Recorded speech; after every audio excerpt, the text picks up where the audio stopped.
À l'heure où Audi engage 2 R10 fonctionnant au gazole aux prochaines 24 heures du Mans et que Peugeot fera de même en 2007, Caradisiac s'est demandé si une voiture de compétition fonctionnant au diesel est amusante à piloter. Réponse avec l'essai de la Peugeot RC Cup sur le circuit d'Albi. Avant de passer aux choses sérieuses avec l'essai grandeur nature, petite présentation de cette voiture de course, diesel. La RC Cup est une formule de promotion qui existe depuis 2004. Sa principale originalité, elle fonctionne au diester, une première en sport automobile. Pour ceux qui ne connaîtraient pas cette carburation, voici un petit rappel.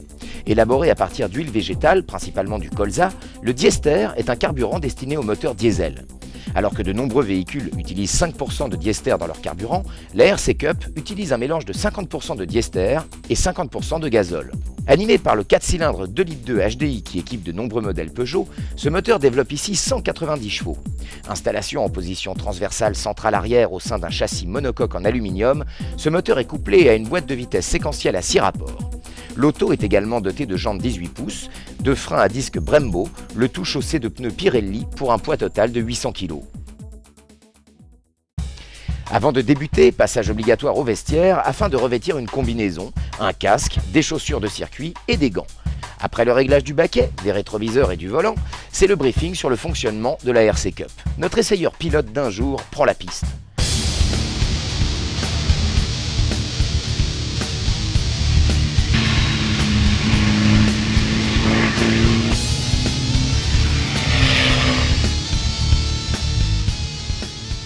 Ceux qui ont déjà conduit un kart ne seront pas trop dépaysés par la direction, précise, directe.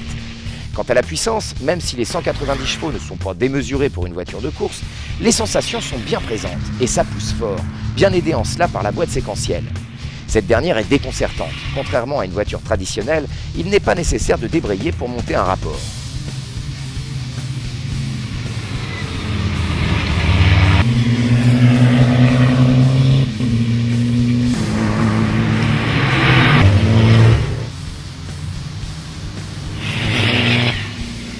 On prend plus conscience du potentiel de la RC Cup. Puissance de freinage, mais surtout tenue de route impressionnante, très proche de celle d'un monoplace car elle semble littéralement rivée à la route. Même si les pneus glissent légèrement, on la sent très loin de ses limites. Au final, même si l'essayeur s'est fait doubler de nombreuses fois par ses concurrents, il sait maintenant qu'on peut réellement s'amuser avec une voiture de compétition fonctionnant au gazole.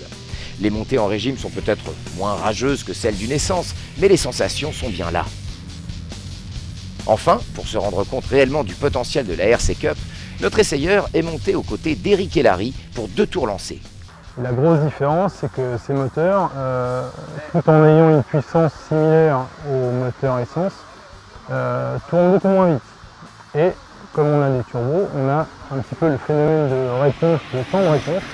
Ce qui veut dire que par exemple pour piloter cette voiture, personnellement je freine pied gauche. Ce qui me permet de freiner et de commencer à accélérer sur la fin des freinages pour ne pas avoir de temps de réponse du turbo. Accrochez-vous.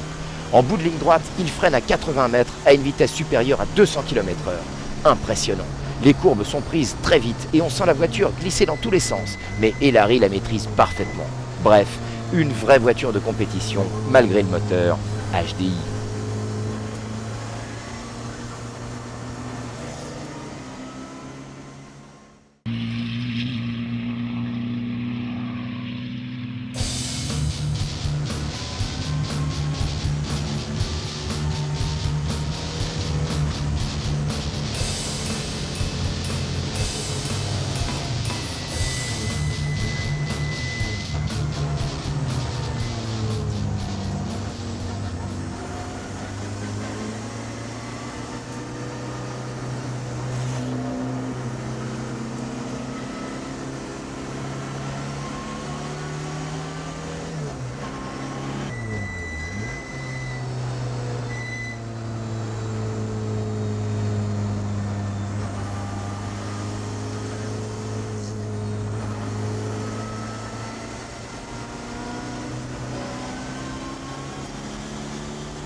Si vous rêvez de devenir pilote, sachez que la RC Cup est l'une des formules de promotion les moins chères.